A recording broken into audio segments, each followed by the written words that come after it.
ya semoga di Pilgub Jakarta ini cukup dengan satu putaran saja, dan itu cukup menjadi satu tamparan atau satu pelajaran kepada Pak Jokowi bahwa ternyata masih ada wilayah yang tidak bisa dia kendalikan. Meskipun sudah diguyur bansos, meskipun sudah dikerahkan oknum-oknum partai coklat, tapi ternyata Jakarta mampu memberikan perlawanan.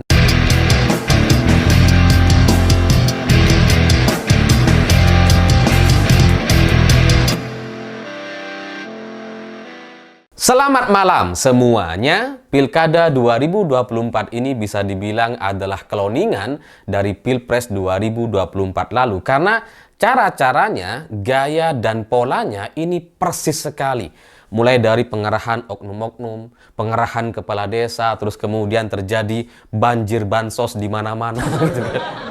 Yang entah itu dari mana, dananya sangat-sangat tak terbendung gitu ya. Nampaknya sulit kemudian untuk kita tandingi dengan bansos yang sebesar itu gitu. Jadi ya persis seperti Pilpres, sehingga suara-suara atau calon yang seharusnya bisa bersaing atau bahkan bisa unggul di Pilkada 2024 ini, kali ini itu jadi kemudian kalah sangat telak sekali. Dan itu terjadi di Jawa Tengah dan Banten. Calon dari PDI Perjuangan yakni Andika Perkasa dan Hendy, terus kemudian Airin di Banten, yang sebelumnya cukup unggul di berbagai lembaga survei, kali ini itu bisa kalah sangat-sangat telak sekali. Dan ini ya sangat mengejutkan kalau kita berkaca kepada suara masyarakat di lapangan gitu. Tapi kalau melihat bagaimana pola-pola seperti Pilpres 2024 lalu, ya ini yang kedua kalinya gitu ya. Pak Ganjar juga sama, surveinya bagus, terus kemudian tiba-tiba 16%. Ini terjadi lagi dengan cara-cara yang sangat-sangat rapi. Yang calon-calon dari PDI Perjuangan yang seharusnya bisa imbang atau bahkan unggul, kali ini sangat telak sekali kekalahannya. Dan ini adalah satu bukti bahwa efek dari bansos atau pengerahan partai-partai coklat itu memang sulit untuk kemudian kita carikan obatnya gitu. Udah nggak ada obatnya kayaknya kalau soal masalah pengerahan partai coklat dan bansos tadi. Tapi yang menarik dari Pilkada 2024 ini, ada satu wilayah yang secara suara ini sangat-sangat sesuai sekali dengan survei terakhir, yakni di Pilkada DKI Jakarta. Karena suara Pramono dan Rano Karno unggul hari ini dengan kemungkinan bisa menang di atas 50% atau membuat Pilgub Jakarta ini cukup dengan satu putaran. Karena di beberapa lembaga survei hari ini Pramono dan Rano Karno unggul cukup jelas gitu ya.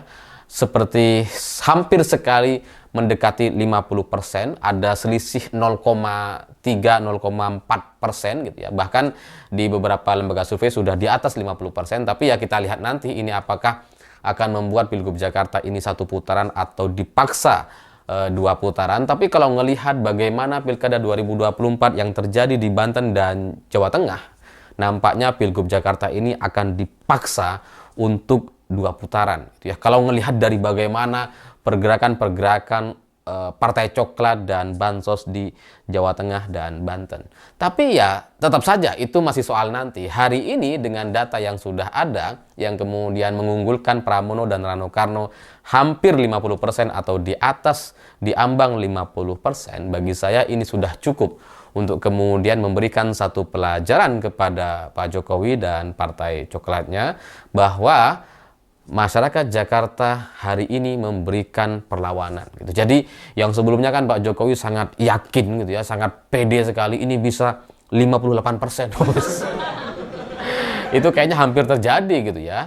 Ya 58% itu kayaknya sudah jadi mantra gitu ya. Di Jawa Tengah 58%, di Banten 58%. Kayak mantra gitu. Jadi ya mungkin apa yang terjadi di Jakarta ini sedikit terjadi perlawanan, sehingga skenario atau berupaya untuk mencapai 58% untuk Ridwan Kamil dan Suswono itu tidak terjadi, karena ada satu gerakan perlawanan masyarakat Jakarta yang sangat-sangat luar biasa, sehingga suara Pramono dan Rano Karno bisa terjaga setidaknya sampai hari ini. Ya mungkin gitu ya, mungkin sebelumnya Pak Jokowi ngerasa Jakarta ini sama lah, gampang lah, aturable gitu ya, semua bisa diatur. Yang sebelumnya kalah survei bisa unggul, gampang gitu ya. Jadi mungkin Pak Jokowi masih berpikir seperti itu gitu ya. Seperti di Jawa Tengah misalkan, Jawa Tengah tuh kan wah sebelumnya Pak Andika itu sangat tinggi sekali, trennya sangat positif, sementara lawannya itu stagnan gitu. Terus kemudian melihat banyak sekali kasus-kasus yang negatif kepada kepolisian dari beberapa isu yang terjadi dalam 2 minggu terakhir ini, itu kan membuat citra Pak Andika itu sangat-sangat tak terbendung kalau dari survei yang netral atau normal tanpa intimidasi bansos gitu ya. Tapi ya kembali lagi, kalau sudah masalah bansos dan serangan fajar itu nampaknya memang sudah nggak ada obatnya. Masyarakat di Indonesia ini masih lebih butuh keduanya dibandingkan soal visi misi atau janji politik para pemimpinnya. Tapi di Jakarta itu tidak terjadi. Saya nggak tahu apakah terjadi operasi-operasi yang luar biasa, tapi kalau kita ngelihat dari data yang ada itu sangat-sangat terasa sekali. Sehingga pilkada kali ini jadi sama seperti pemilu atau pilpres 2024 lalu. Suara-suara yang ada di lembaga survei itu menjadi tidak terlalu penting lagi. Kampanye nggak kampanye itu juga nggak terlalu penting gitu. Yang penting punya partai coklat dan bansos. Urusan kampanye, visi misi, debat dan sebagainya omong kosong semua itu gitu. Nggak ada gunanya gitu. Dan ya di Jawa Tengah cukup menyedihkan gitu ya, karena memang ini adalah satu provinsi yang masih banyak sekali desa-desa terpencil di sini, bahkan ada beberapa desa yang masih belum terjangkau internet gitu. Dan ya masyarakatnya memang adalah masyarakat yang mungkin ya nggak terlalu paham atau tidak terlalu mengikuti masalah politik, sehingga ketika mendapatkan bansos, mendapatkan serangan fajar ya selesai gitu. Mereka nggak ada urusan dengan siapapun yang akan menjadi gubernur. Sehingga kalau sudah melihat tanda-tanda yang sedemikian besar dan masifnya sampai kemudian dilakukan penggerbekan oleh relawan Andika dan Hendy di Jawa Tengah, ya tetap saja yang sudah terlanjur disalurkan itu ternyata jauh-jauh lebih banyak. Dan itu menjadi satu faktor terpenting kemenangan Lutfi dan Yasin di Jawa Tengah, karena udah nggak bisa dilawan gitu.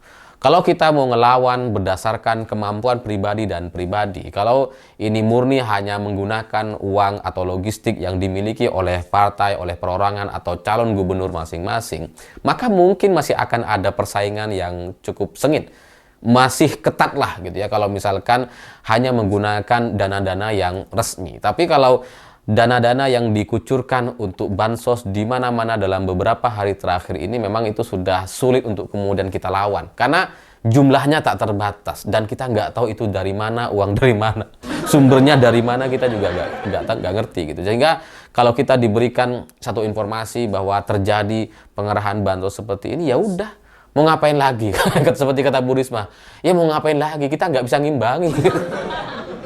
Sehingga ini menjadi satu pertanyaan, apakah pemilu di Indonesia akan dilanjutkan dengan cara-cara yang seperti ini? Karena kalau yang seperti ini mau diteruskan atau menjadi tradisi, ya sebaiknya ya nggak usah pemilu gitu. Karena yang menang pasti adalah kelompok atau orang-orang yang punya backup penguasa dengan dana tak terbatas yang entah dari mana dananya untuk pengerahan bansos dan sebagainya. Tapi ya sekali lagi, yang selamat hanya Jakarta hari ini setidaknya, meskipun kita belum tahu nanti ini Pramono dan Rano Karno bisa menang atau enggak di Jakarta kalau terjadi 2 putaran gitu ya. Karena ya kalau ngelihat kesaktian Partai Coklat dan bansosnya di beberapa daerah itu memang mengerikan gitu ya. Jakarta hari ini bisa menang, tapi di putaran kedua kalau terjadi dua putaran ini bisa kalah, karena data-data hari ini pasti juga sudah dievaluasi, bansos sudah disebarkan di mana-mana, dan kemudian ada kalkulasinya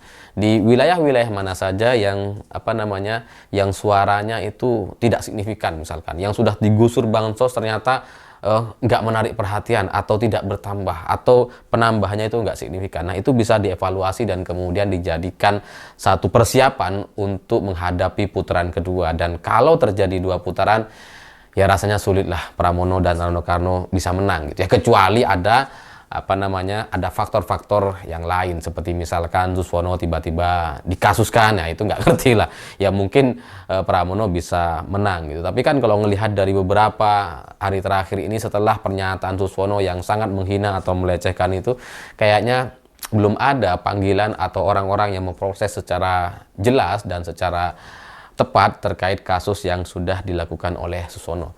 Tapi ya setidaknya sekali lagi untuk Pilkada 2024 ini ternyata di Jakarta itu masih bisa memenangkan Pramono dan Rano Karno. Sehingga meskipun sudah diguyur bansos, meskipun sudah ada banyak sekali pengerahan, oknum-oknum, terus kemudian camat-camat diganti dan seterusnya, ternyata itu tidak cukup untuk memenangkan Ridwan Kamil dan Suswono.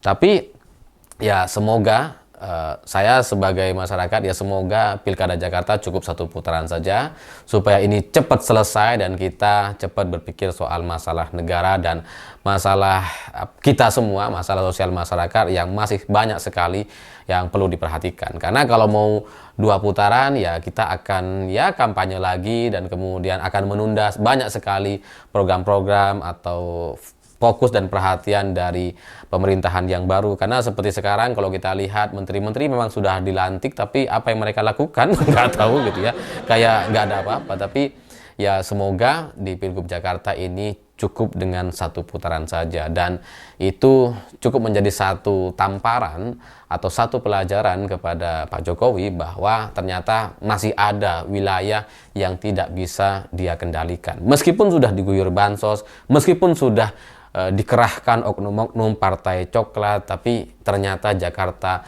mampu memberikan perlawanan. Dan namanya perlawanan gitu ya, yang dari kelompok orang seperti Pramono dan Rano Karno atau hanya diusung oleh PDI Perjuangan, satu-satunya partai yang mengusung, ini adalah satu yang sangat berharga. Kemenangan Pramono dan Rano Karno ini layak untuk dirayakan karena ya mereka bagaimanapun sudah menghadapi banyak sekali tekanan, banyak sekali intimidasi dan sebagainya, tapi pada akhirnya bisa memenangkan pertandingan. Ya terlepas sekali lagi apakah ini 1 atau 2 putaran, kita lihat nanti. Dan bagi kita semua ini menjadi satu pelajaran, apakah pilkada atau pemilu akan terus berlangsung dengan cara-cara yang seperti ini. Kalau terus berlangsung seperti ini, pertanyaannya sampai kapan? Sampai kapan kita harus melawan partai coklat dan bansos? Karena kalau ini terus-terusan dilakukan, maka konsekuensinya adalah korupsi besar-besaran. Dan kalau korupsi besar-besaran, maka ya pemerintahnya akan semakin stabil, akan semakin berkuasa lebih lama, sementara masyarakatnya ya nggak ketolong.